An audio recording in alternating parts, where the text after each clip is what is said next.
For as much as we may want it to be linear, even hope that it might come to us in a linear way, it never does and never is. Revelation is not that. It is not linear. It is not precept upon precept, line upon line, here a little, there a little. That is the way of falling backward and being taken. But that is the way of the world, and that is the way in which we were once steeped. We started from a presumption of knowledge. We started with a basic thing that we went to believing we knew something, and from there added to it. But the thing is, we know nothing. We all start from knowing nothing. The presumption that we know anything is just that, presumption. So when Jesus says, "Forgive them, Father, they know not what they do," he means that. He says that, he means that. We are once of those who knew not what they do. And all of this is new to us. Ever new. Thanks be to God. Revelation is not stale. Revelation is never old. Revelation is never ho-hum. Revelation is never, I knew that already. Revelation always changes the landscape. Revelation becomes that new knowing upon which all the prior knowing has to give way. And so for as much, again, as we might like it even to be linear, it is not. Because God is not linear in that sense. God means what he says and says what he means. And God speaks, and it is because God speaks. It is all, in that sense, circular, complete. Always. Always. And revelation, though through our mind we may say, well, that's added something to my knowledge. And God would have us to know him. As I said, it's always new. It's always a breaking through to something that, in a sense, in a real sense, changes everything. Changes everything. These touchstones that we may hold to give way when the Lord appears. And so the scripture that says, we do not yet know what we shall be. We do not yet know what we shall be. But when he appears, we shall be like him, for we shall see him as he is. So this seeing is very much all that the Lord would have us about. Seeing him. Seeking him in order to see him. For to see him is to be changed. To see him is to see as though nothing was seen before. Or, as Paul said, forgetting the things that lie behind. Now, some can take that to mean the old life, and that's surely included in that. But when the Lord appears, what was and what was our conception of him must make way. And those of you that live by revelation understand this.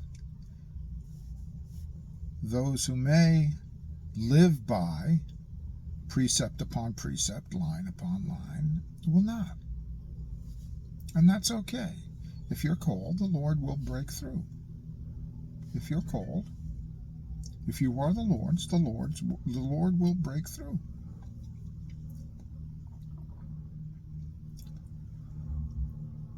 I think of that place, we talk about what we think we know and what we know of this and know of that. When Jesus had spoken to the disciples of his departure, and he says to them, if you loved me, you would be glad. Now Jesus, full of mercy, puts things in such a way that indeed the revelation of that mercy shows it in the way it is. You don't love me, because you're sad. If you loved me, you would be glad, for I go to the Father. The Father is greater than I. But Jesus, being merciful, doesn't come out and say, you don't love me. He knows. They're doing in the sense that God knows the best they can and is merciful toward that. But it has to make way. That these things we think we know about love, we think we know about life, we think we know the gospel, we think we know about heaven, we think we know about all these matters because we've read the Bible and repeated to ourselves whatever verses needed repeating to ourselves. But it all comes by revelation. And revelation of such a measure that even Paul, when caught up into, or the man he spoke of, caught up to the third heaven, saw things of which it was not lawful to speak. Matters not given to be spoken of among men. And so what we think we know, and yet Paul sees, or the man Paul speaks of, sees these things. They are matters of which it is not lawful for men to speak. So if that doesn't hold that sense to you of blowing away all the other matters, I don't know what would. And it's not for me to convince you of anything. One either sees that or one does not. So back to these things that we assume we know, and from that basis of our presumption of knowing, we add to, have to be brought down by the Lord, that we don't know anything about life, love, loyalty, faithfulness. Then, as the Lord reveals, we begin to understand.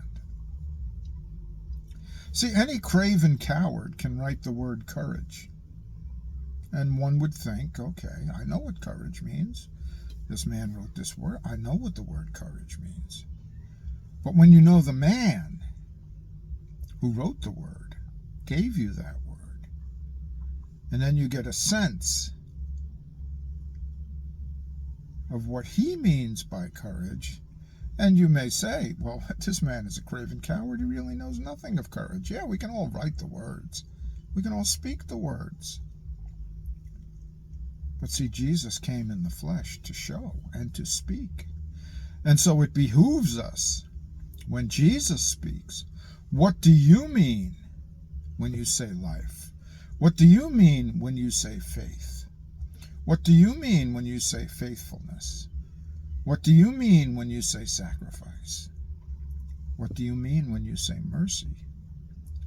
We all have our own sense of it, but we need to know the speaker to know what he means when he says it. And so it is that Jesus will freely give to those who seek after him his understanding of what these words mean.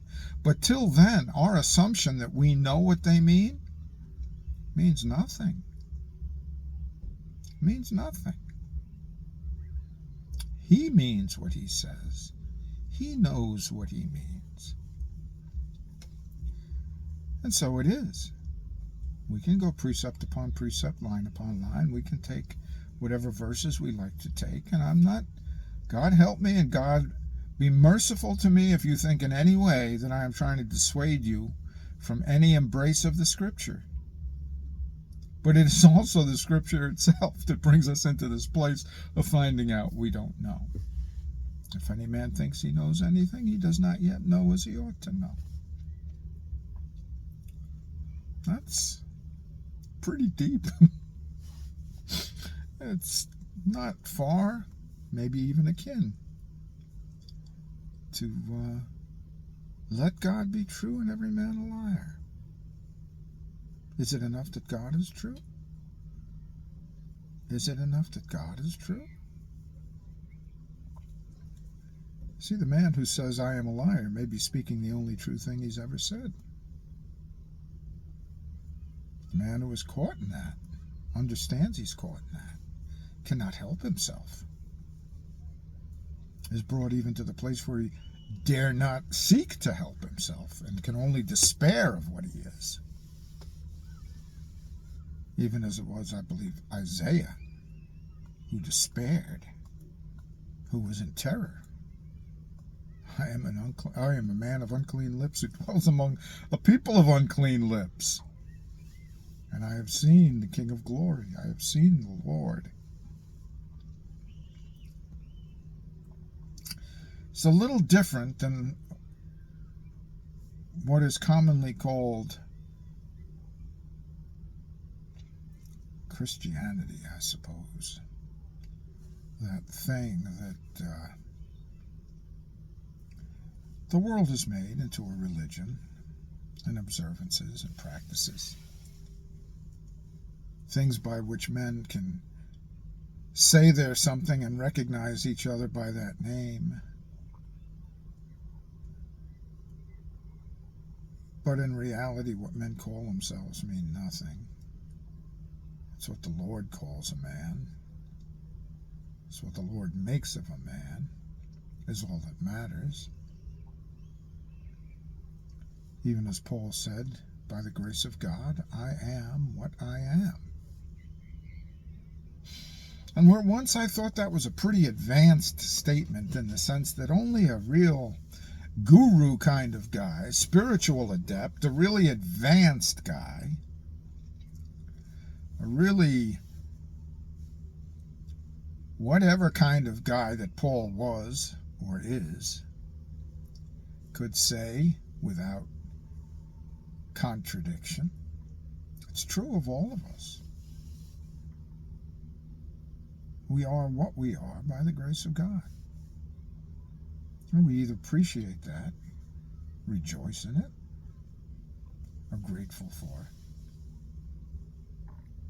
or we hate it and want to be something else, and are trying to be something else, or trying to be something more. The devils are what they are by the grace of God. Their existence is wholly dependent on God's choosing, but they don't like it. And they don't like it specifically because of that. That their existence is at the will of another. But may the Lord bless you, keep you, bring you to that place where you rejoice that you are, and that you are what God has made you to be. And what you are to yourself will have very little consequence and great relief. Bless you.